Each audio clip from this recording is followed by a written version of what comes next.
Hey, it's Emmy. So, for anyone who's familiar with the state of Missouri, you may joke that it's called misery. But those of us who are from Missouri, we know better. It's not a joke. We live in a perpetual state of misery. Andrew Bailey, the Attorney General, just recently passed an emergency regulation targeting trans minors. Basically, it bans any gender affirming care for anyone under the age of 18, regardless on what their parents think. And this guy gets on TV and says, well, parents just don't have all the information. They just need all the information. So that's why he's banning it, outright banning it, because parents need more information. So this smug guy is going to say that he knows better than the parents of trans children what's best for trans youth.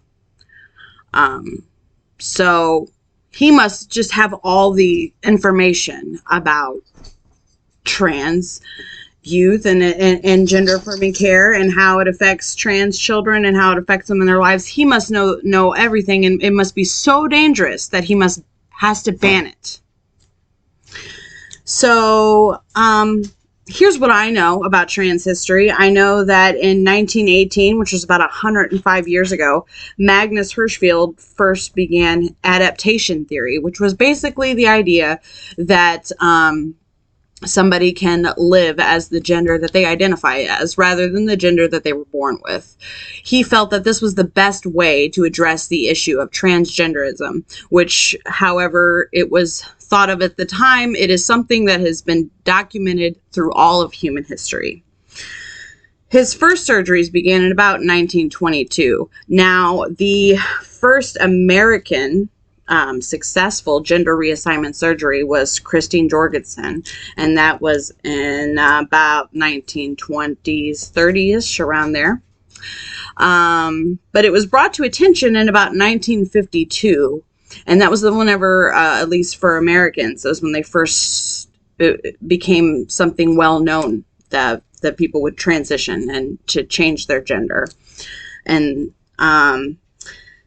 it was in 1980 that when we began research on gender dysphoria and then began trying to destigmatize trans people. So I'm sure Andrew Bailey knows at least that. Does he know any of this? Doubtful. Because he probably mostly all of what he knows about trans people, because he's probably barely spoken to any actual trans person, is what he knows in his Bible, which really isn't actually anything. So really, it's what his preacher tells him, which is that they're evil, an abomination. God don't make no mistakes and all that nonsense. He doesn't actually care about kids, because if he cared about kids, then he would know that when it comes to trans children, affirming the gender that they identify as is the best course of action. And he would also know that, especially when it comes to trans youth, he is going to drastically add to the suicide rate. Now, how do I know all this about Andrew Bailey? Because he ran on an anti-trans, pro-Jesus platform, which I think should not even be, it should be laughed out of politics. The second a politician invokes any god, they should be laughed out of politics. It has no business in any decision in legislature. Period.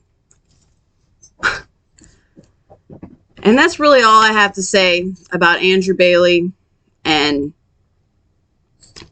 that he sucks.